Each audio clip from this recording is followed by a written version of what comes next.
오늘은 입술의 그릇을 준비하라, 입술의 그릇을 준비하라, 그런 제목으로 같이 말씀을 나누도록 하겠습니다.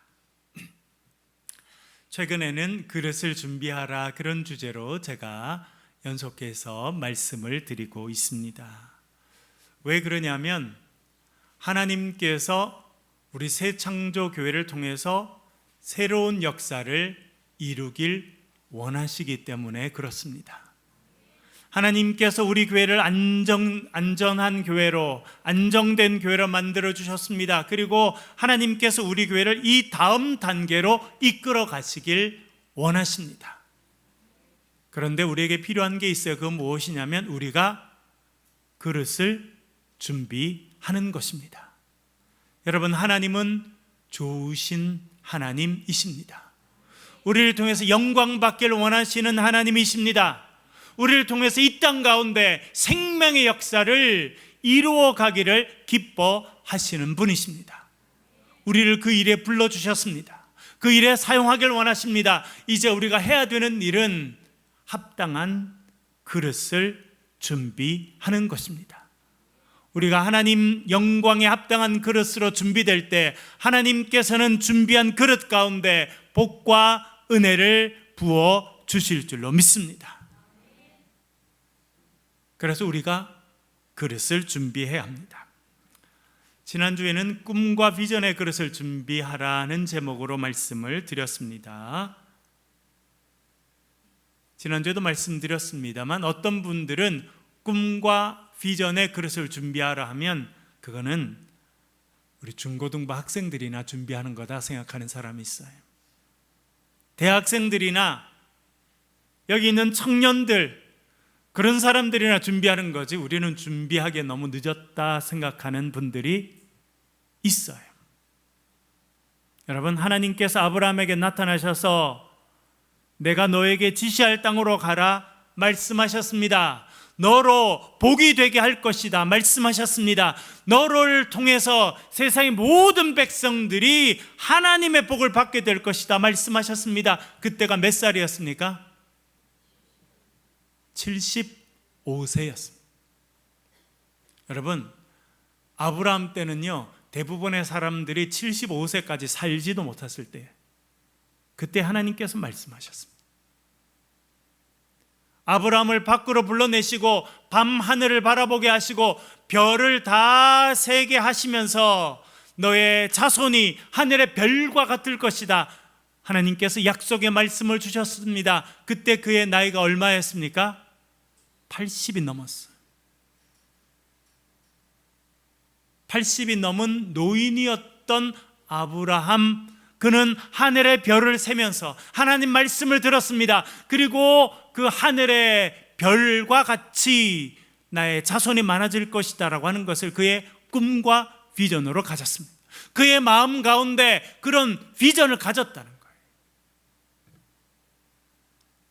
그렇기 때문에 그는 믿음의 조상으로 살아갈 수 있었습니다. 육체의 나이가 80이라도 꿈과 비전의 그릇을 준비하는 사람은 청년입니다.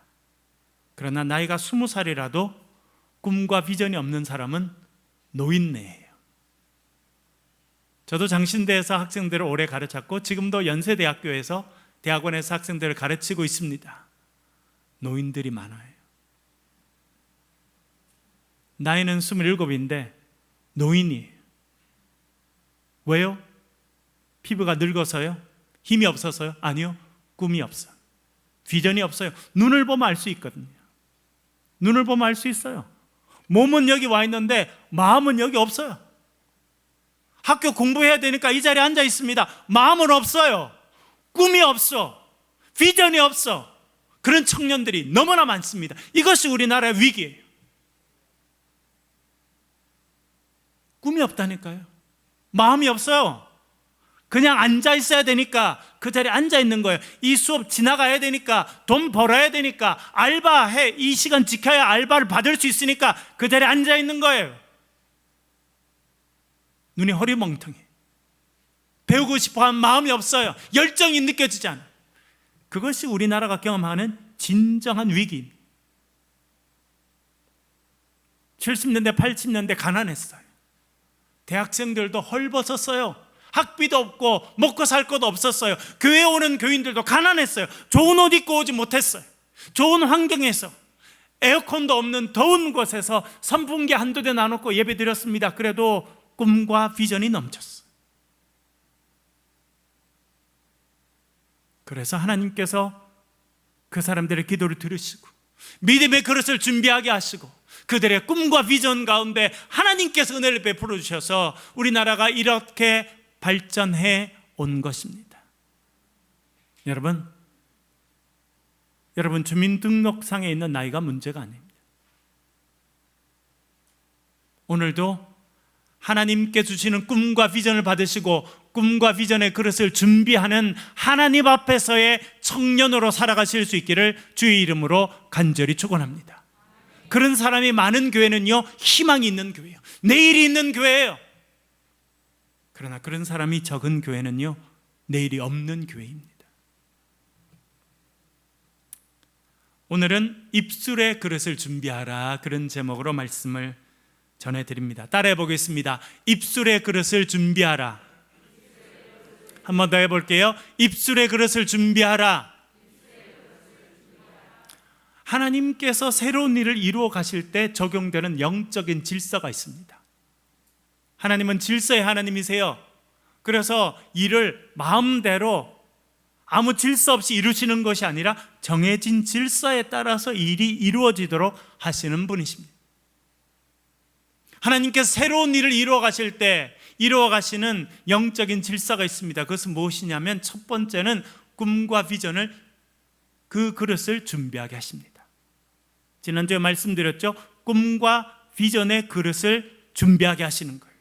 하나님께 사용하시는 사람에게는 하나님께서 주시는 비전을 갖도록 하십니다.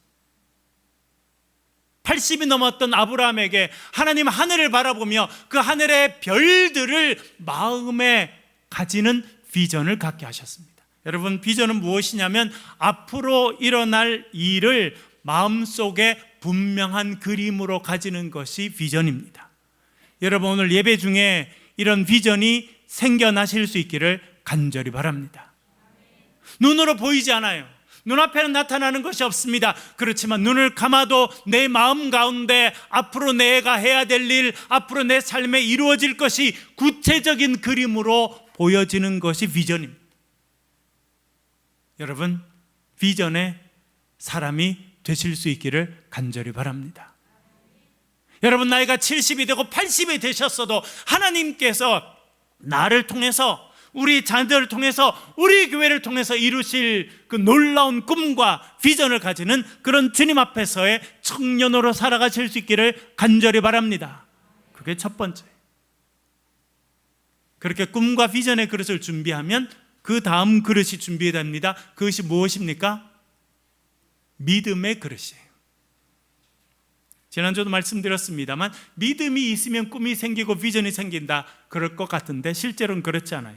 실제로는요, 꿈이 먼저예요. 비전이 먼저예요. 내 마음에 꿈이 생기고 비전이 생기면 그 다음에 믿음의 그릇이 생기게 되는 것입니다. 그리고 믿음의 그릇이 준비가 되면 하나님의 은혜가 쏟아 부어지게 돼 있어요.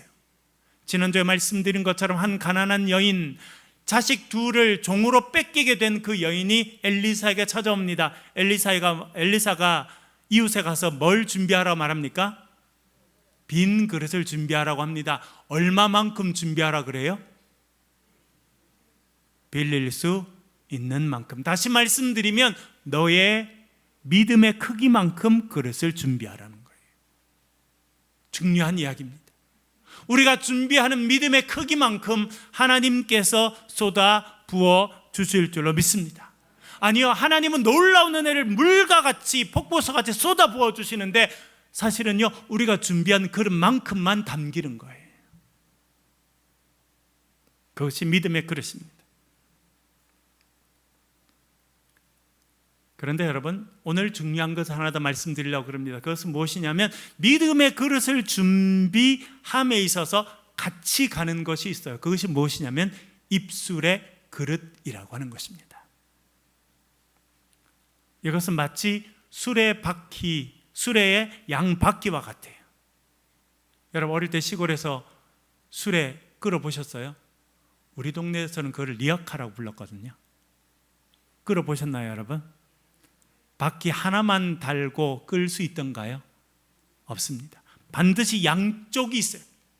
자전거도 마찬가지입니다. 앞바퀴 뒷바퀴가 같이 있어야 굴러갈 수 있지, 앞에나 뒤가 하나가 없으면 갈 수 없는 거나 마찬가지입니다. 믿음의 그릇이 있어야 되는데 믿음의 그릇과 같이 가는 또 다른 바퀴가 있는데 그것이 입술의 그릇이라고 하는 바퀴입니다.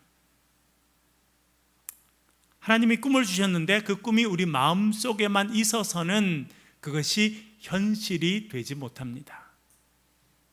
마음에 있는 꿈과 비전들이 밖으로 나와야 그것이 우리의 삶의 현실, 눈에 보이고 경험하는 현실이 됩니다. 그것이 밖으로 나오는 길이 무엇이냐면 입술의 고백을 통해서예요. 특별히 뭐가 중요하냐? 기도가 중요합니다.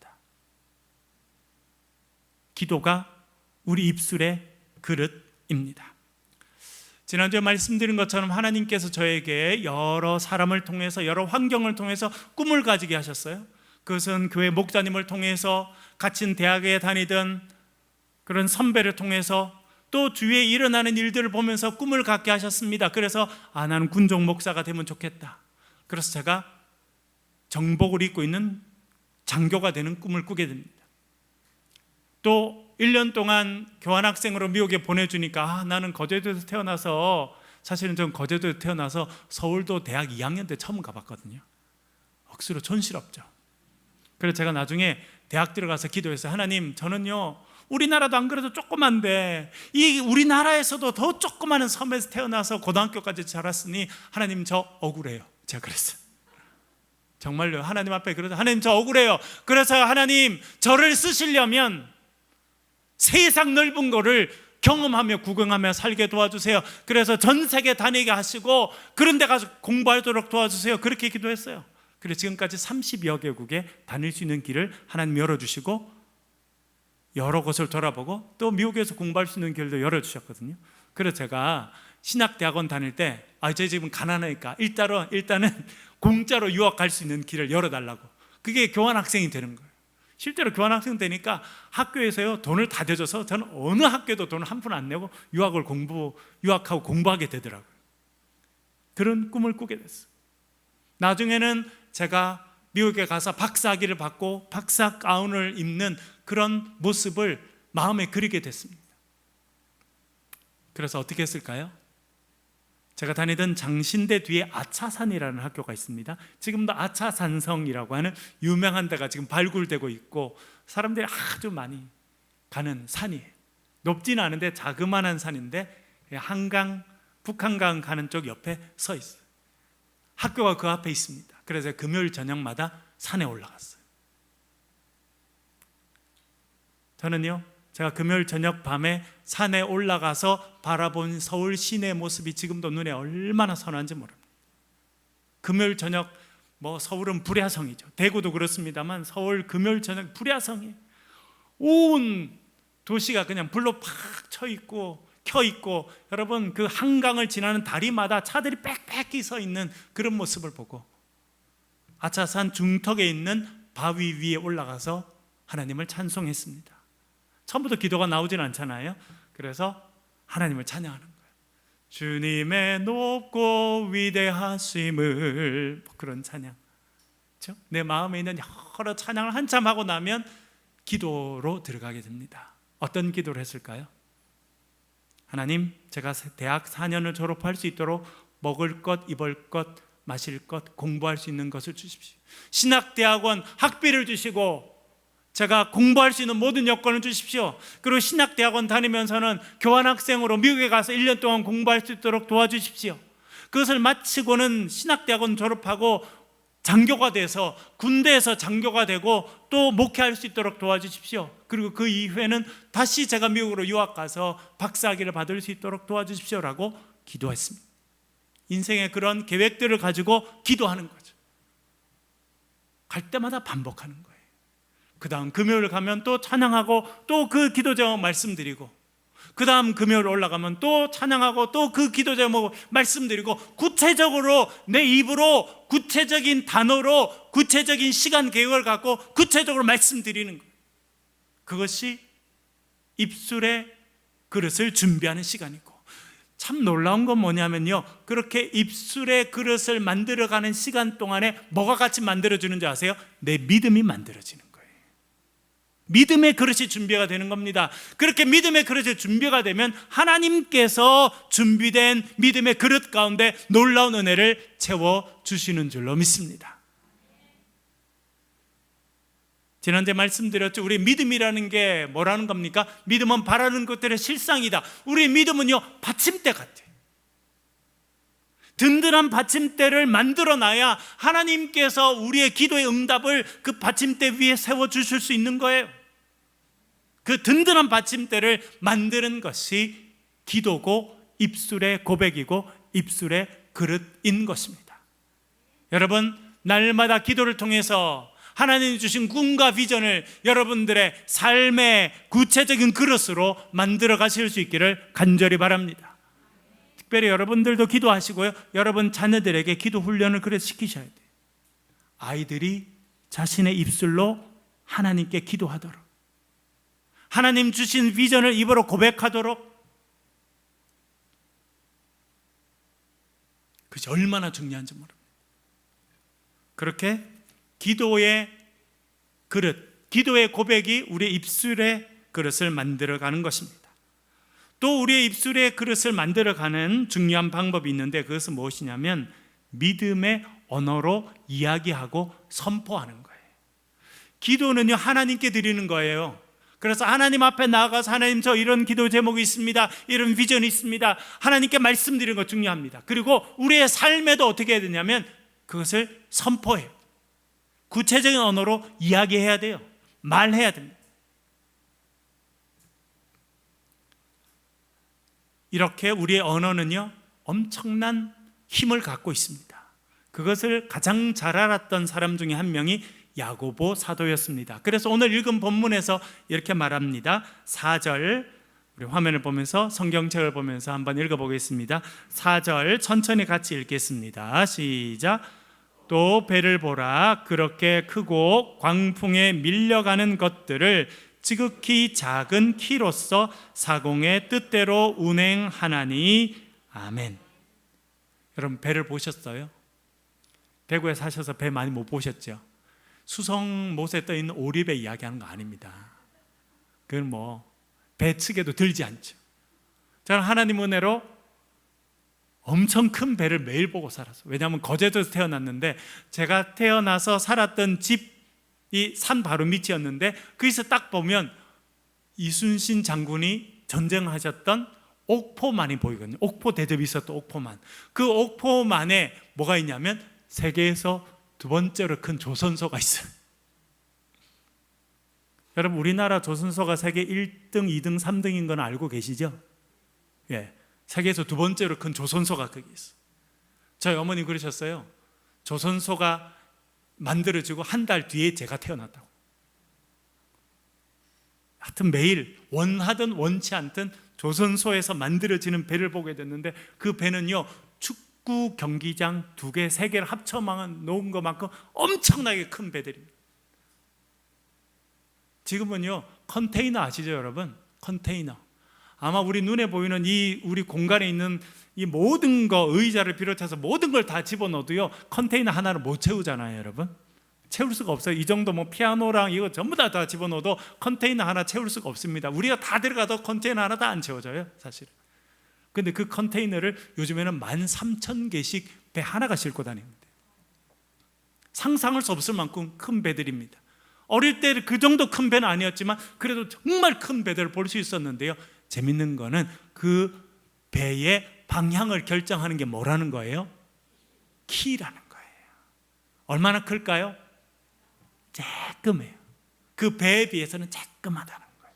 오늘 본문에서 말합니다. 배를 보라, 그렇게 크고 광풍에 밀려가는 것들을 지극히 작은 키로서 사공이 뜻대로 운행한다는 거예요.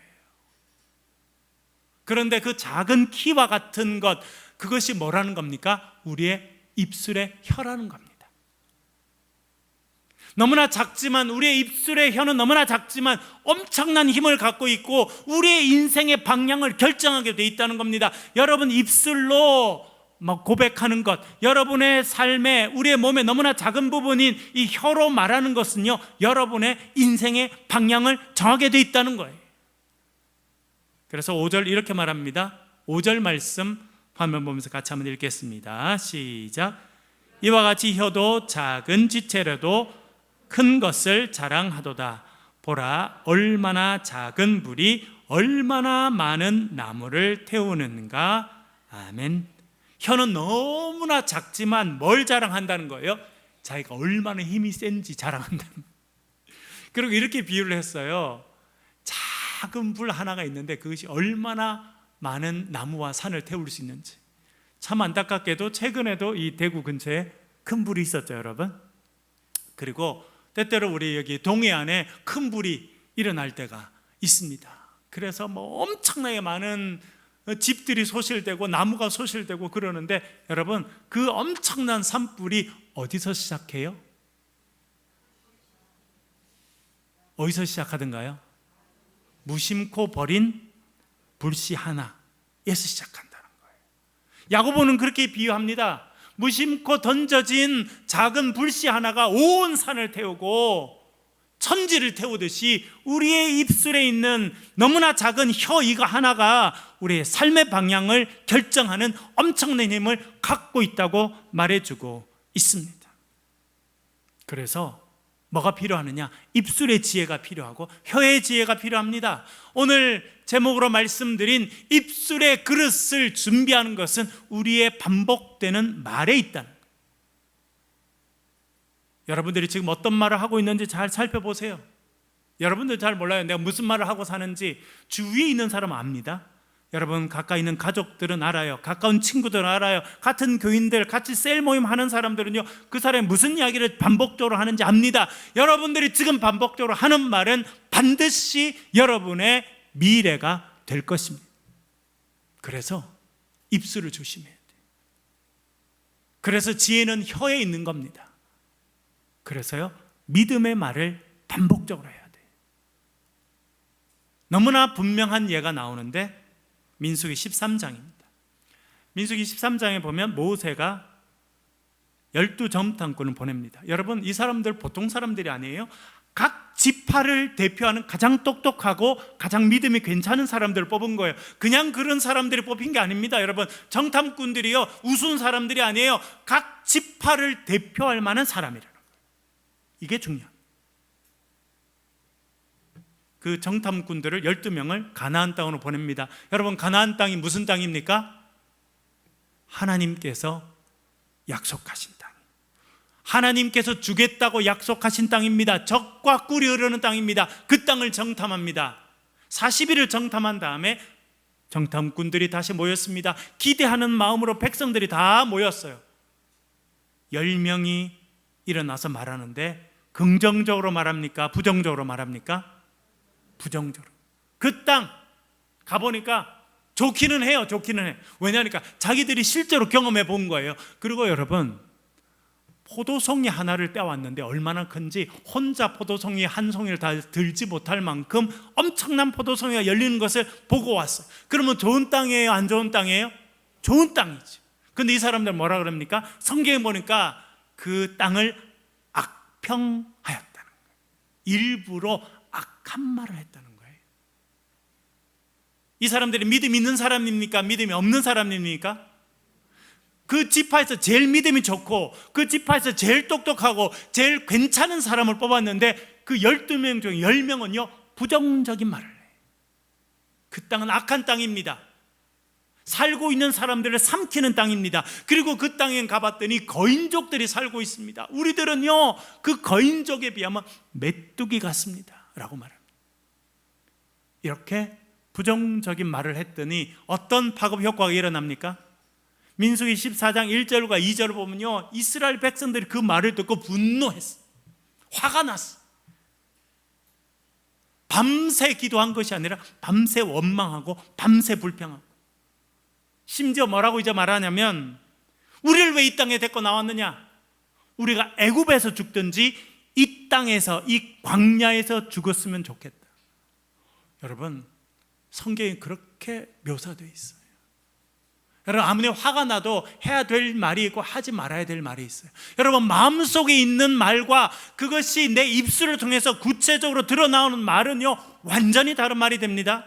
마음속에 있는 건 생각이에요. 그러나 그것이 입술을 통해서, 내 입술을 통해서 나오면 그것은 구체적이고 객관적인 사실이 되는 거예요. 그리고 그것은 내 입술을 통해서 고백되고 표현된 말은 곧 뭐가 되냐면 여러분의 삶의 현실이 된다는 거예요. 부정적인 말을 들었습니다. 그래서 불평하고 원망했어요. 우리가 애굽에서 죽든지 여기서 죽으면 좋겠다. 애굽에서는 죽지 못했으니까 이제 죽을 곳이 정해졌죠. 어디입니까? 광야에. 여러분, 하나님께서 죽음을 위해서 광야로 데리고 나오셨습니까? 하나님은 그대로 살려주셨어요. 자기들이 살려달라고 그랬잖아요. 애굽에서 군 종살이하면서 살려주세요. 우리 죽겠어요. 우리 좀 구원해 주세요. 그래서 하나님께서 기도를 들으시고 생명의 길로 인도해 주셨습니다. 광야의 길로 나왔어요. 그런데 부정적인 말을 듣게 되니까 뭐라고 말해요? 이곳에서 죽으면 좋겠다. 그래서 성경을 보면 그렇게 말했던 사람들 중에 20살 이상 된 모든 사람들은 다 죽었어요. 말대로 된 거예요. 우리가 여기서 죽으면 좋겠다, 광야에서 죽으면 좋겠다 그랬죠. 그래서 그 말한 사람들은 20세 이상 된 사람은 다 그 소원대로 됐어요. 왜? 말했잖아요. 민수기 하나님께서 뭐라 말씀하십니까? 내 귀에 들리는 대로 내가 너희에게 행해 줄 것이다. 마음에 있는 이야기는 안 해요. 하나님께서 마음에 여러 가지 생각이 있을 수 있습니다. 부정적인 생각이 있을 수 있고 분노가 있을 수 있고 낙심이 될 수도 있는데 중요한 것은 우리가 입으로 그것을 말하느냐 말하지 않느냐예요. 우리의 입술을 통해서 고백되면 그것이 하나님 귀에 들리고 하나님께서는 귀에 들리는 대로 우리에게 행해 주겠다 말씀하십니다. 그렇게 정탐꾼 중에 딱 2명 여호수아 갈렙은 이렇게 말합니다. 읽어보겠습니다. 민수기 14장 6절과 8절입니다. 14장 6절, 7절, 8절 천천히 읽겠습니다. 시작. 그 땅을 정탐한 자 중 눈의 아들 여호수아와 여분네 아들 갈렙이 자기들의 옷을 찢고 이스라엘 자손의 온 회중에게 말하여 이르되 우리가 두루 다니며 정탐한 땅은 심히 아름다운 땅이라. 여호와께서 우리를 기뻐하시면 우리를 그 땅으로 인도하여 들이시고 그 땅을 우리에게 주시리라. 이는 과연 젖과 꿀이 흐르는 땅이니라. 아멘. 똑같이 봤는데 10명은 그 땅은 악한 땅입니다. 나쁜 땅입니다. 거민을 삼켜서 죽이는 땅입니다 라고 말했는데 이 여호수아 갈렙은 뭐라 말합니까? 7절에 보니까 우리가 두루 다니며 정탐한 땅은 어떤 땅이라고요? 심히 아름다운 땅이라는 거예요. 어떻게 이렇게 달라요, 여러분? 어떻게 이렇게 다릅니까? 똑같이 봤거든요. 똑같은 모습을 똑같이 봤는데 완전히 다릅니다. 왜 그렇게 달라요? 그것이 그들이 준비한 입술의 고백입니다. 그들은 그 거대한 네피림 족속들 거인들을 안 봤겠습니까? 쉽지 않다는 걸 왜 몰랐겠습니까? 그러나 그들은 그것을 입술로 내지 않습니다. 하나님께서 우리로 보게 하신 땅, 우리에게 주실 땅은 심히 아름다운 땅입니다. 그렇게 말합니다. 그리고 8절에 이렇게 말합니다. 여호와께서 우리를 기뻐하시면 우리를 그 땅으로 인도하여 들이시고, 하나님께서 우리를 기뻐하시면, 다시 말해서 우리가 하나님께서 기뻐하실 만한 백성이 된다면 그것밖에 없다는 거예요. 그 땅에 누가 살고 있는지 중요하지 않습니다. 그 땅에 얼마나 큰 성벽이 있는지 중요하지 않아요. 그 사람들이 무슨 무기를 갖고 있는지 중요하지 않습니다. 중요한 것은 뭐라는 거예요? 하나님이 우리를 기뻐하시면, 우리가 하나님 기뻐하시는 백성이 되면 그것이 조건이라는 거예요. 여러분의 환경을 보고 낙심하지 마시고 여러분 자신이 스스로가 하나님 기뻐하시는 인생이 되실 수 있기를 간절히 바랍니다. 그러면 하나님께서 우리를 그 땅으로 인도하여 들이시고 그 땅을 우리에게 주시리라. 여러분 여기 보세요. 다시 읽어볼게요. 들어보세요. 주어가 누구인지 들어보세요. 우리를 그 땅으로 인도하여 들이시고 그 땅을 우리에게 주시리라. 주어가 누구예요? 우리가 할 수 있어요. 우리가 능력이 있으니까요. 우리가 잘났으니까, 능력이 있으니까 우리가 할 거예요. 아니에요. 하나님 우리를 기뻐하시면, 우리가 하나님 기뻐하시는 자녀가 되면 나머지 일은 하나님 하신다는 거예요. 하나님이 우리를 그 땅으로 인도하여 들이시고 그 땅을 우리에게 주시리라. 이것이 그들의 믿음의 그릇이었습니다. 그 땅을 우리에게 주시리라. 믿음의 그릇이 준비됐습니다. 입술의 그릇이 준비됐습니다. 그것이 많은 백성들 앞에서 공적으로 선포되었습니다. 그것을 누가 들으셨겠습니까? 하나님이 들으셨습니다. 그리고 하나님께서 그의 고백대로 이루어 주신 줄로 믿습니다. 우리의 입술의 그릇이 준비되어야 돼요. 여러분들의 언어가 준비되어야 된다는 거예요. 여러분들의 매일의 삶에서 많은 사람들 앞에서 또 자신 스스로에게 하는 입술이 믿음의 그릇으로 준비가 될 때 하나님 주신 꿈과 비전들은 우리의 삶의 현실이 될 줄로 믿습니다. 하나 더 읽어보겠습니다. 사무엘상 17장 47절 다윗의 고백 같이 한번 읽어보겠습니다. 17장 47절 같이 읽겠습니다. 시작. 또 여호와의 구원하심이 칼과 창에 있지 아니함을 이 무리에게 알게 하리라. 전쟁은 여호와께 속한 것인즉 그가 너희를 우리 손에 넘기시리라. 아멘. 이것이요 다윗의 입술의 그릇이, 입술에 담겨있는 믿음의 고백이에요. 뭐라 말합니까?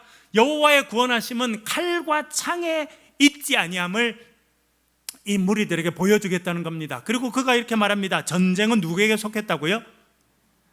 사람들은요 그 당시 전쟁은요 다 어떤 장수인지, 어떤 무기를 갖고 있는지, 어떤 무기로 어떤 군사적인 전략을 갖고 있는지가 판단한다고 생각했어요. 그러나 다윗은요 전혀 그런 생각이 없었어요.